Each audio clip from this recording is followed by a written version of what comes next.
guys, and welcome back to my channel. My name is Julia and today I'm doing a upcycle slash thrift flip your closet. I went to the thrift store and found some really cute pieces, but some of them were a bit too big for me, and I just had some pieces laying around that I hadn't used in a while, so I thought, what can I do to give them new life? I'm doing 3 different styles for this video. The first thing that I'm gonna show you is how to make this super cute bandeau ruched top, and this was actually inspired by Orson Iris, but that top is $185, and best believe your girl is not gonna buy that top. I don't really have that budget, but I still love the top so much, so I made this top from a €6 kind of satin shirt that I had in my wardrobe that I thrifted about a year ago in Berlin, but I just felt like it's been hanging in my closet and I just didn't wear it anymore. I started off with making a really simple pattern, and I just measured the back from beneath my armpit to the other,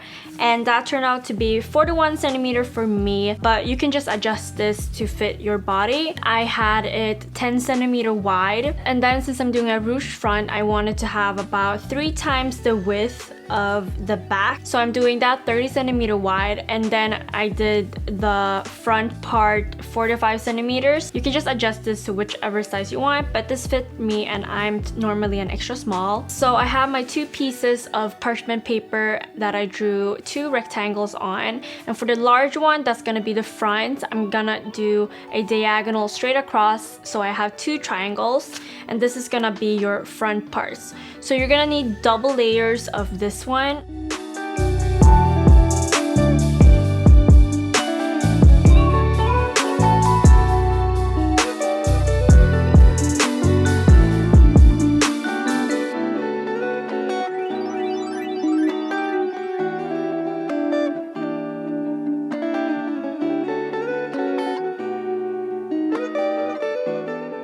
I did 4 straps that were 1.5 centimeter wide, so I just used the longest part of the leftover fabric, and that turned out to be around like 55 centimeters, I think. So now you have all your pieces. Start with sewing the 2 back pieces together. So just lay the right sides facing each other and sew a straight stitch all the way down. And then you're gonna do the same with the 2 triangle parts on each side, and you're gonna sew the bottom part of the long triangle, not the diagonal, because this is gonna serve as your bottom of the top. Remember to press the fabric so the hems of the fabric are separate, and this will just make the top look less bulky. And then when you have those pieces done, you're gonna make the ruching. How you're gonna do this is by pinning the center and the ends to the back piece. This is to have a reference and so that the pieces are aligned. And then you're just gonna grab some fabric and just fold and pin as you go. Take your time with this, as this is gonna be the design of your top. Just make sure to lay everything down really nicely, and it doesn't really matter if some pieces are longer than the other, it would just create a really nice handmade effect. So you can do this on both sides of the fabric, and then you're just gonna do a straight seam down the ruching. As you're sewing, remove the pins and really take your time with this, because you don't want to stretch the fabric while you sew, otherwise it's gonna look really wrinkly. And just make sure to have an even line down the entire side of the top. So now you're gonna have something that looks like this. I find it really cute this far. What I'm gonna do now is make the spaghetti straps. So I have my 4 long straps that I'm gonna fold, and then I'll put a pin to just have it easier to hold the strap, and I'm just gonna sew slightly zigzaggy stitch along the edge, and you want to make sure to not have it too close to the fold, otherwise you won't be able to loop this through, and you don't want to have it too close to the edge either, otherwise the strap won't hold. And I think this is about 3 millimeters of width that I am leaving as a fold. So take your time with this. I really had to have a lot of trials and errors. I thought this definitely was the hardest part. So now that you have the length of your straps stitched, all you're gonna do is fold this over. Either if you have those little loop tools, which I don't. So I took a metal paper clip and straighten it out, and then I made 2 little hooks. So the first is just to have a grip, and the second one was to make a little loop so I could put the fabric in and just pull it out like so. And make sure to like try out on some small pieces at first, so you just don't start doing it on your fabric that you've cut out, otherwise you're gonna lose a lot of fabric. So just try it on a small scrap so you get the hang of it first. And now that you have the straps done, you can just go on and try on the top that is almost finished and just pin the straps where you want to have them. And for me, this turned out to be 13 centimeters from the side on the back piece and 6 centimeters at the front. Before you start sewing the top together, make sure to press the edges of the fabric so it lays flat, otherwise it's gonna be really bulky. So after, you're just gonna put the right sides of the fabric facing each other, and you're gonna have the straps inwards. You can just go ahead and pin along the edge of the fabric as you go, and make sure when you sew that you're gonna leave a little hole, because you want to be able to turn the fabric over when you're done. And when you come to the spaghetti straps, just make sure that you do a few extra stitches so you can really secure the bands.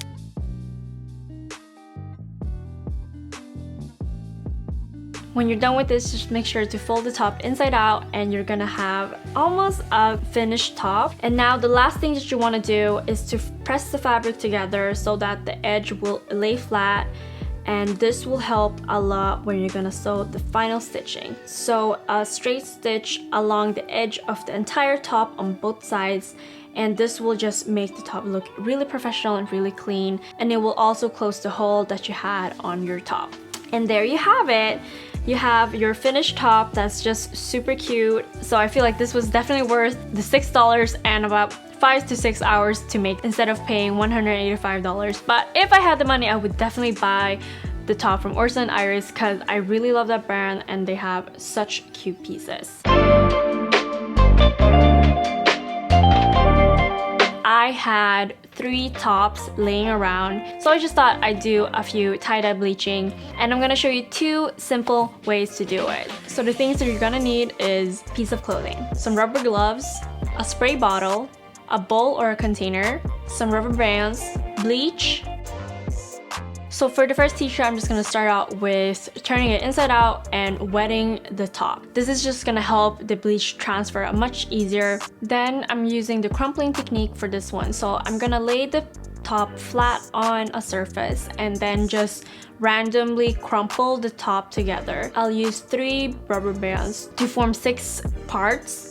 Then I'm gonna put this in a bowl. So this is just for reference, and I wouldn't recommend using this small of a bowl, but do it in a bathroom or bathtub or whatever. So I'm gonna spray and pour bleach on 3 parts of the top, and make sure when you flip it that you bleach the same parts again. And then I'm just gonna spray some extra on the entire top. After that, I'm gonna let it sit for 5 to 10 minutes, and when I'm done, I'm just gonna rinse the bleach thoroughly and throw it in the wash. And after that, just let it hang dry and you are done with your top. I just love the pattern to the print and it looks really cool.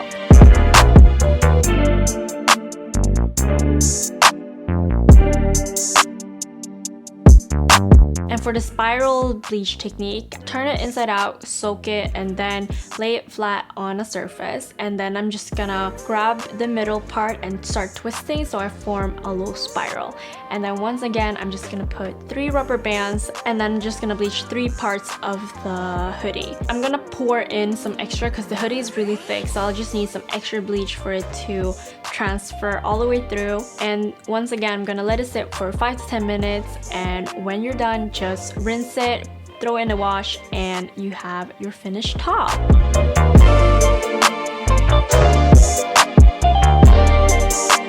And I also did the crumpling technique on a long sleeve orange top, and this just turns out really cute as well. So you can just go hand with any other color or hoodie or fabric you want, and it's just super easy to make at home, and you will give new life to a current piece of clothing.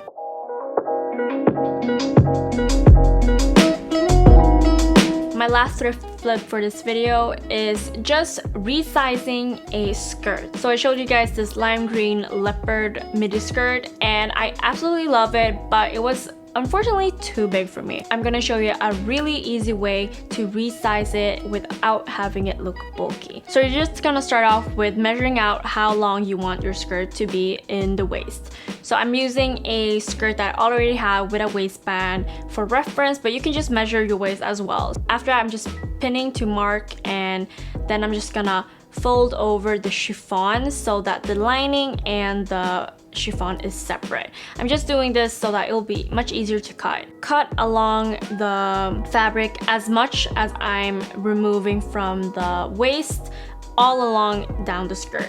So you're gonna have basically an open skirt now, but one part that's lining and one part that's chiffon. And then you just want to untack a few stitches on both sides of the waistband that's now open. So you're just gonna lay them flat and sew the pieces together. So I just did 2 straight stitches on each edge. So now I have an elastic band that's laying flat. Make sure to pin along the way so that you'll just have your 2 pieces of fabric in place. So the lining and the chiffon separately. You can do this how ugly or how nice you want. I just felt like no one will see this part anyway, so I didn't really bother to make it look as clean. So now that you have your lining and your chiffon, then you want to start with placing the lining first and then folding back the chiffon over the lining. And this one just had 2 straight stitches on the waistband, so all I did was just sewing these back together, and then you're all finished with your skirt. Unfortunately, I didn't have any lime green thread, so it turned white there, but really no one's gonna notice, and now you're done with your really cute skirt that actually fits.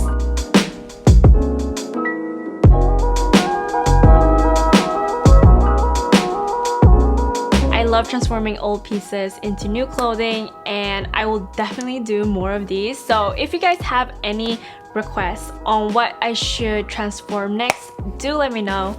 Otherwise, I really hope you guys like this video, and I will see you guys in the next one. Bye!